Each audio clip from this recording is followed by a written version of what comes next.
Aquí ya vemos un apelo muchísimo más relevante a lo sensible, a la apertura más intimista de la candidata. Antes, los chilenos sabíamos cómo salir adelante.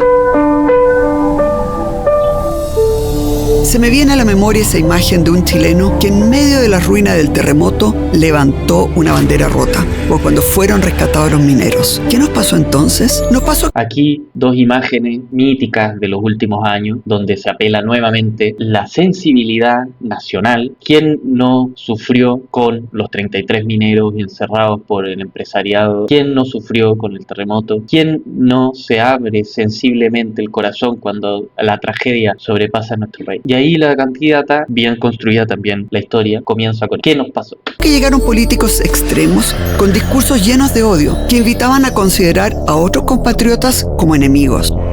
Aquí lo que es interesante es como si esa lucha de clase o ese discurso de odio no hubiese sido construido precisamente por ella, y no solo ella, sino su campo político, es decir, las derechas, ¿no? ¿Quién construyó el discurso anticomunista en los años 50? ¿Quién construyó la guerra civil para poder decir de que el golpe de Estado era necesario? ¿Quién construyó ese odio? Y consiguieron lo que querían, dividirnos. Empezaron las funas, las cancelaciones, los bots.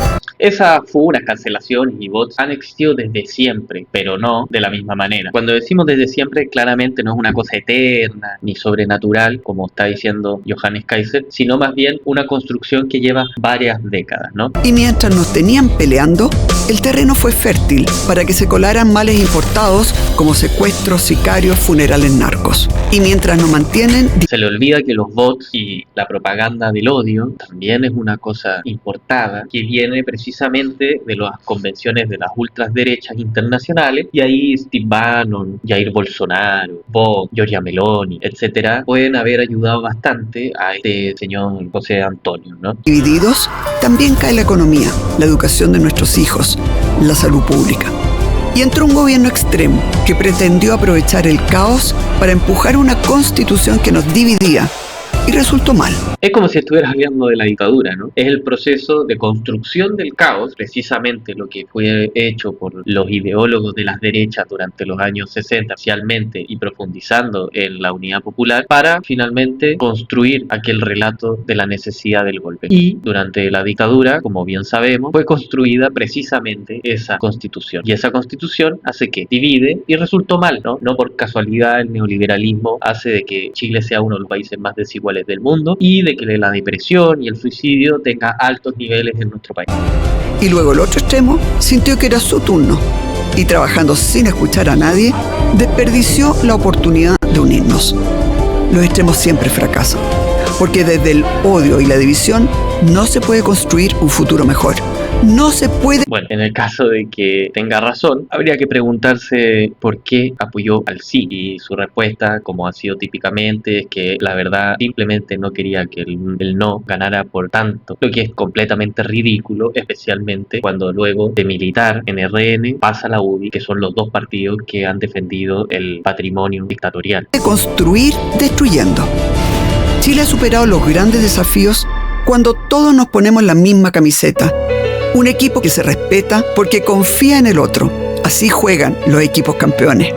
Chile avanza cuando hay familias que se apoyan, cuando los vecinos celebran juntos, cuando hay rivales en una pichanga, pero que se van al tercer tiempo a conversar sobre cómo arreglar el mundo. Es esto lo que yo propongo. Unirnos para ser la versión más potente de Chile. La única manera de poner a raya. Ahí, bueno, como apela a la familia, como apela a la unión, apela al colectivo, vemos claramente que es una distinción candidatura Kaiser con el relato, al menos de esta franja, y también con el atomicí que propone el Nacional Liberal. Y en este caso también es relevante recalcar la línea ideológica gremialismo o del Chicago gremialismo que ha defendido efectivamente los grupos que están detrás o con Evelyn. El crimen organizado y volver a recuperar el crecimiento económico es siendo un solo gran equipo. Si nuestro desierto en el norte puede florecer, Chile puede florecer. Esa Que la imagen es muy alegría le gane bonita, el desierto florido, al menos lo que yo he visto en imágenes, realmente hermoso, y las personas que me han contado que lo conocen dicen que es increíble. Por lo tanto, tener esa imagen de fondo mítica es muy bonito también, y claramente la alegría esperamos que le gane a la división, y eso en términos también espinocistas hace sentido. Nadie puede estar en contra de un sentido, entre comillas, común como es. la división. Si estamos juntos, la bandera chilena flamea más fuerte. Hasta la cordillera y el cielo se ven más hermosos y el mar se calma. No hay dos banderas, hay una. No hay dos equipos, hay uno. No hay dos países, Chile es uno y unido. Eso es totalmente acorde a las disputas constitucionales, ¿no? Está apelando probablemente a la bandera mapuche, que levantó realmente el primer proceso de la Convención Constitucional, y ese país uno y unido es precisamente en contra de la plurinacionalidad. Como podemos saber, Tengo los mejores equipos, tengo la experiencia y sé que soy la candidata que más puede unir a los chilenos para volver a estar juntos. Chile, un solo equipo. y ahí vemos ya que apelan a una sensibilidad diferente. El equipo único es esa unificación nacional, y ahí tenemos también un relato que es distinto, es decir, el apelo a ser la única candidata posible que sea capaz de unificar al país es muy relevante, especialmente considerando que es ella, efectivamente por las encuestas más serias, la que tiene menor rechazo y por lo tanto la que tiene menor posibilidad de causar miedo o causar movilizaciones sociales, ¿no?